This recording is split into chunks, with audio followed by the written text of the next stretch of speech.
Welcome guys, this is now a new statement on my channel. This is the Avengers month, so every month, starting from here, September, October, November, we'll talk about the Avengers films leading up to December 18th, Avengers Doomsday. Starting off with 2012's The Avengers, or here in the UK, Avengers Assemble. I don't know why they call it Avengers Assemble here, why don't they just call it The Avengers?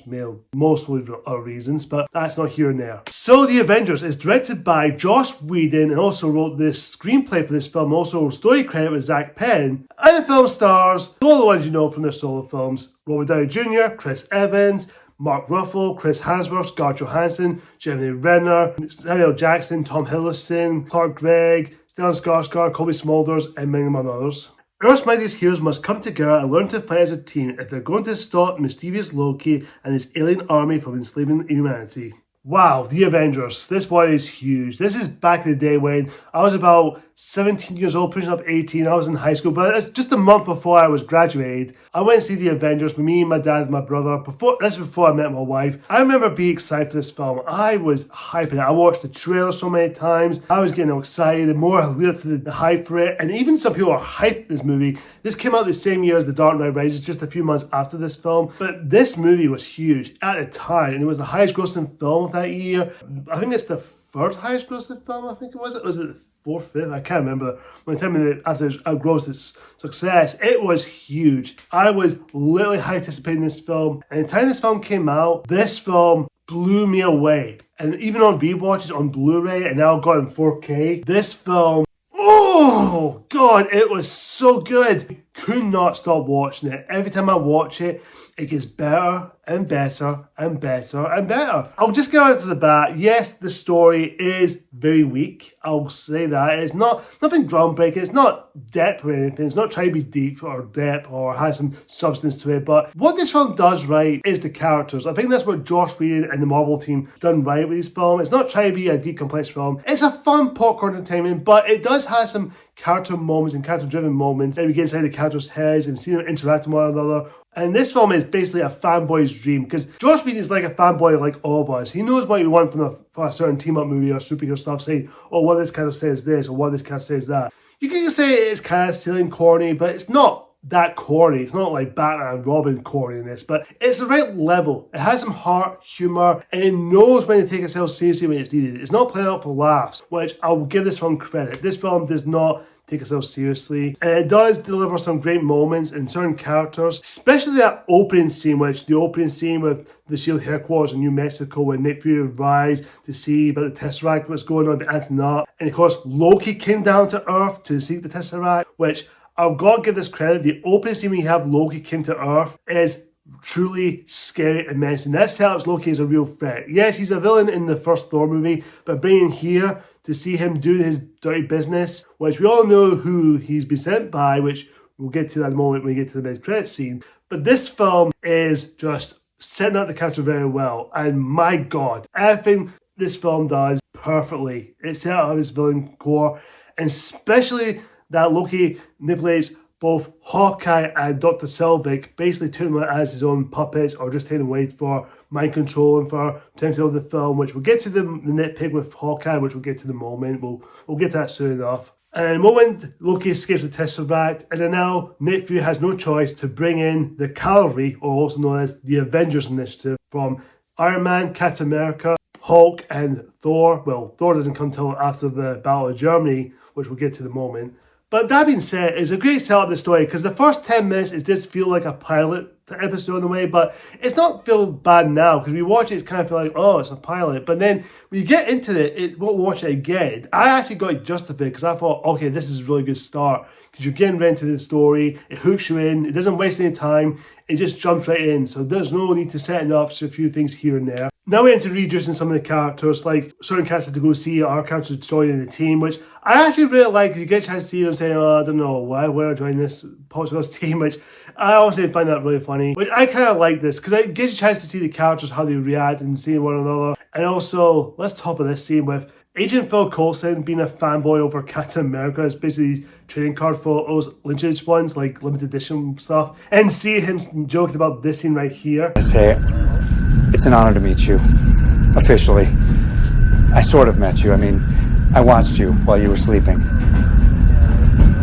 Okay, Coulson, calm down. I know if it's me with a certain celebrity or certain director or filmmaker, I would fanboy out, but please keep it cool, dude. Keep it cool, keep it cool, keep it cool, keep it cool, keep it cool. There's some funny dialogue, and you see how characters react one another, and it's when they come together, do it. We get to that in a moment, but we see these characters come together, and then of course Black Widow has to go get Bruce Banner, who is basically hiding in India, who's trying to help because he's trying to keep the Hulk in bay. And you get this scene that I had the biggest jump scare of my life when Bruce Banner did this. No one's gonna put you in. Stop lying to me!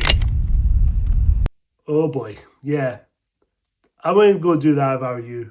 And the moment they come together, and they found Loki in Germany, who has basically tried to get Hawkeye to get this thing that I could use to activate the portal to send the Chariot army to come down to Earth. Which I actually like the idea that when Loki's doing this and the Earth stuff is going on behind the scenes, and of course you get Captain America and Iron Man coming to Germany, fight Loki, arrest him, and take him to the S.H.I.E.L.D.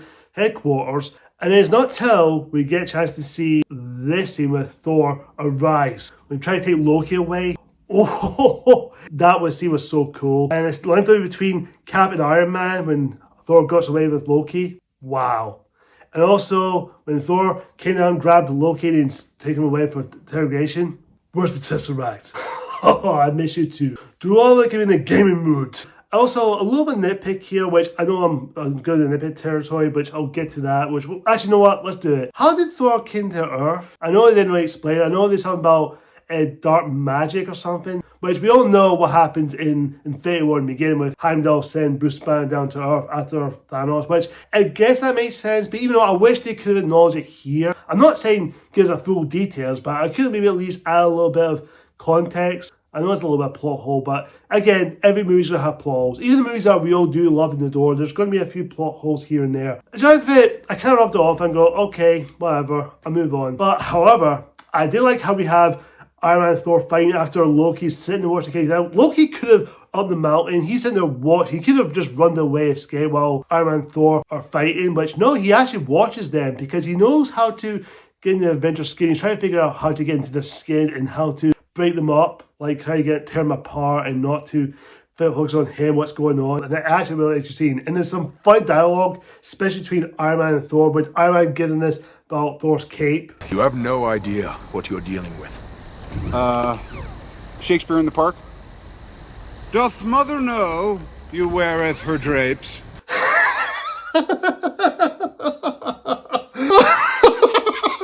Oh, I remember the whole audience were laughing and some of the funny lines, but then of course Iron Man and Thor fighting, and then Cap comes in and tells him to stop fighting, and then Thor did this, we saw a bit in the trailer. You want me to put the hammer down?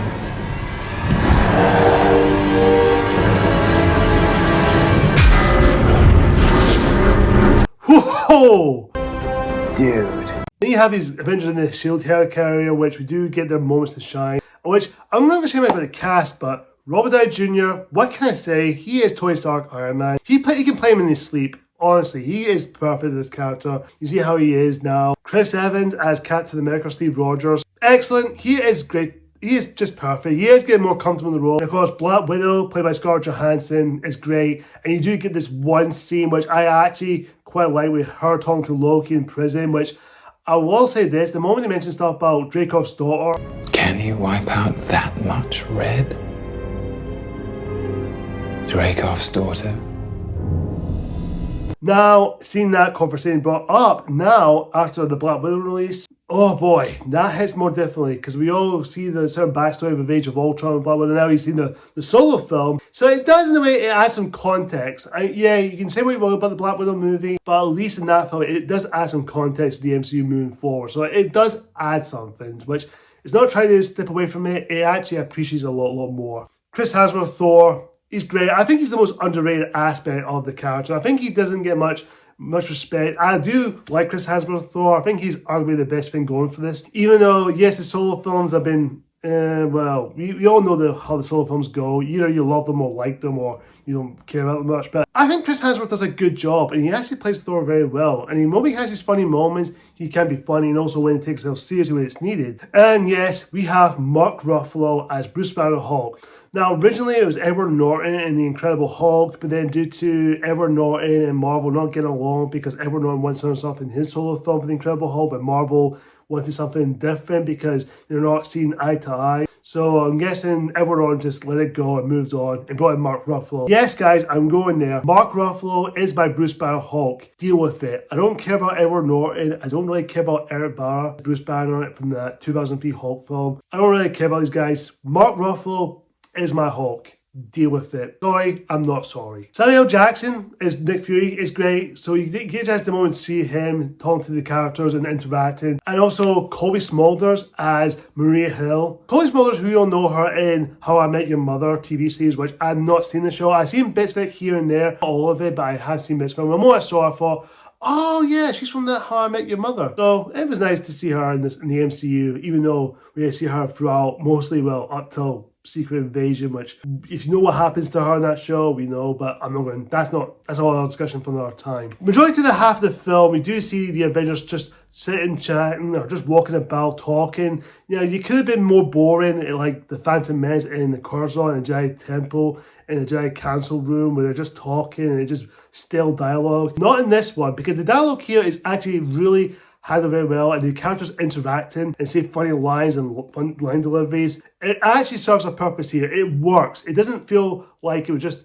thrown there for the sake of dialogue. It actually works. I think it does well what it's given. And the moment you have the fight scene in the Helicarrier, which the fight scenes where you have Bruce Banner turn into the Hulk, which is arguably the most entertaining scene. And the moment he comes to Hulk, it's exciting. But you do get a chance to see Bruce's character where he mentioned about how he nearly wants to end his life by putting a gun bullet into his mouth, and then the other guy spit it out, which was basically, that's from the deleted scene from the Incredible Hulk, with the opening scene of Bruce Banner to commit suicide. So it kind of way it does acknowledge it, even though you don't see the flashback bit because that's Edward Norton's moment, but because of the way it does exist, the Incredible Hulk is part of the MCU canon, even though it's a different actor, but that's a whole other thing.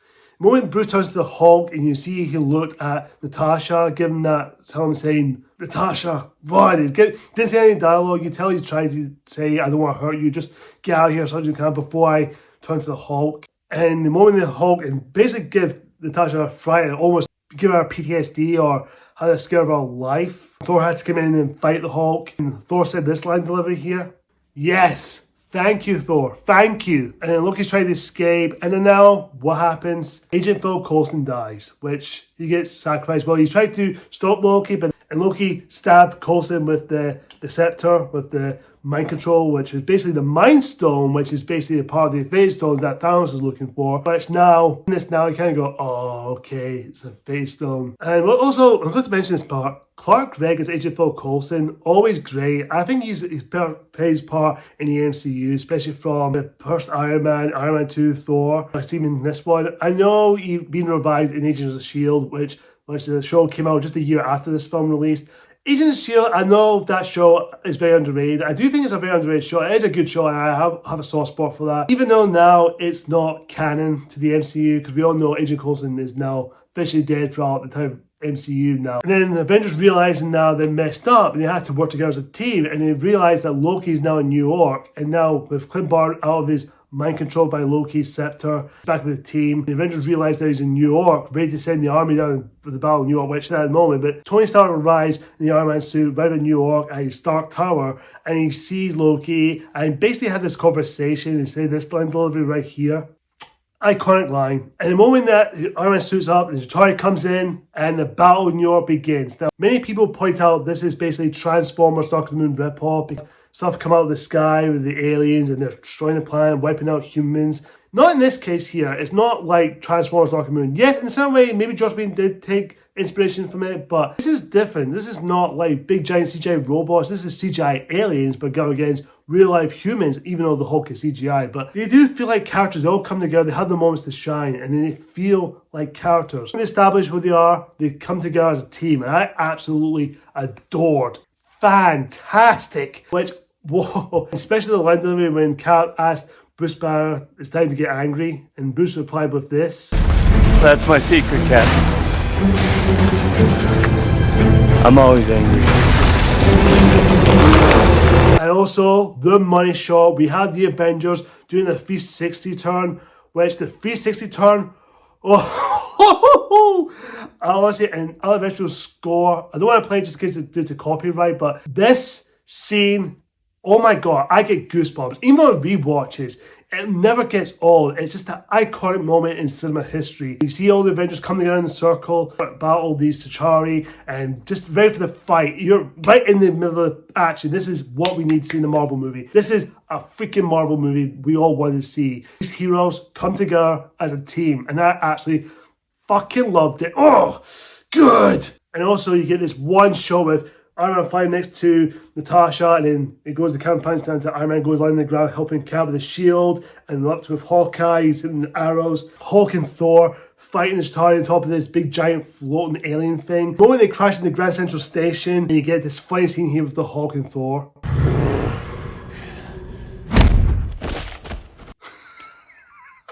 I remember the whole cinema laughing, and also, funny part is, we do have Hulk throwing Loki side to side like a rag doll. You are all of you beneath me. I am a god, you dull creature, and I will not be bullied by that.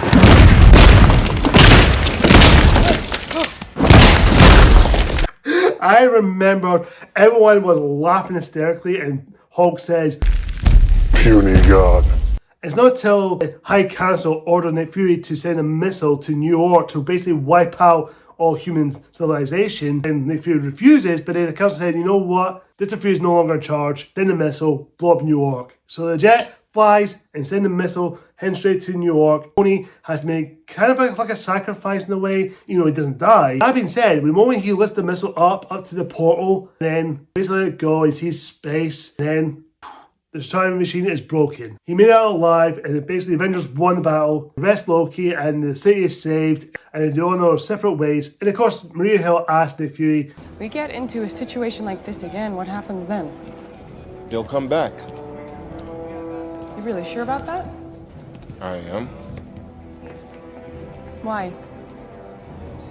Because we'll need them to.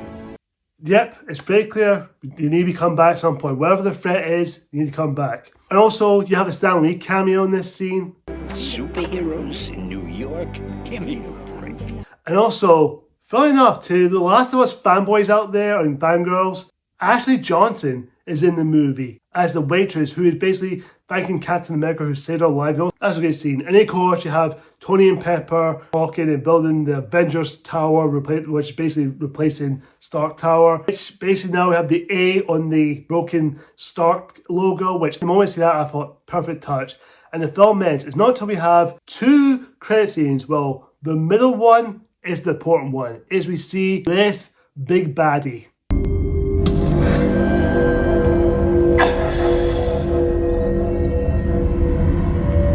To challenge them is to court death.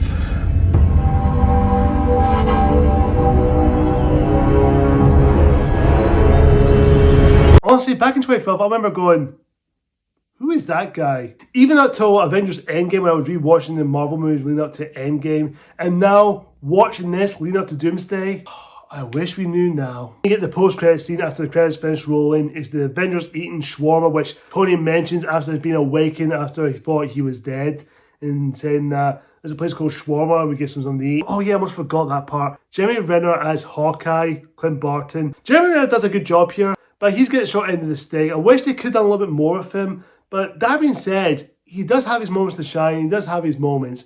Thankfully, we get to Age of Ultron and Endgame, he does get more involved in the story. So, even though he's not in Infinity War, but that's besides the point, he does get more to do in the next Avengers movie, so that's saying something. By the end, Avengers, fantastic film, and it holds up very well. And this is a movie that's going to live a lifetime. If I had kids, if they grow up and I'll get a chance to sit down with them, watch the Avengers movies or the MCU, I'll go say, kids, I was about 17 years old, I went to see this movie. I was 17 years old when it came out. And honestly, if there's a re-release in cinemas down in the future, I would take my future kids to see this movie, and they'll have a blast watching it, and they'll be going, whoa, so cool. I would have honestly loved that. I would have loved to take them to see it, because they'll probably admire or appreciate it. Overall, Avengers, fantastic film. This film does not disappoint. Every time I watch it, it gets better and better. Great characters. Story is straightforward, not deep, but it wasn't trying to be deep. The characters are more fleshed out as ever, and the action's spectacular. The visual effects are terrific. Marvel Avengers score is brilliant and really catchy. Every time you hear the Avengers theme, you think about the Avengers stuff. That's the effing this fanboy's dream. It's like a fanboy's dream within the fanboy's dream. This movie delivers fanboy service delivery. I'm going to give The Avengers an A. Guys, comment down below and tell me, have you seen The Avengers? Do you love it? Do you like it? Do you think it's alright? Do you hate it? Whatever the case is, comment down below and tell me what you think. Stay tuned. Next month, I'll talk about the sequel, Avengers Age of Ultron. Can't wait to talk about that. Stay tuned for that very soon. Thank you so much for watching, guys. If you like this review, hit that like button. And of course, hit that subscribe button if you're just new to my channel and just come across it for the first time. And of course, hit that icon bell for more future videos just like this. See ya!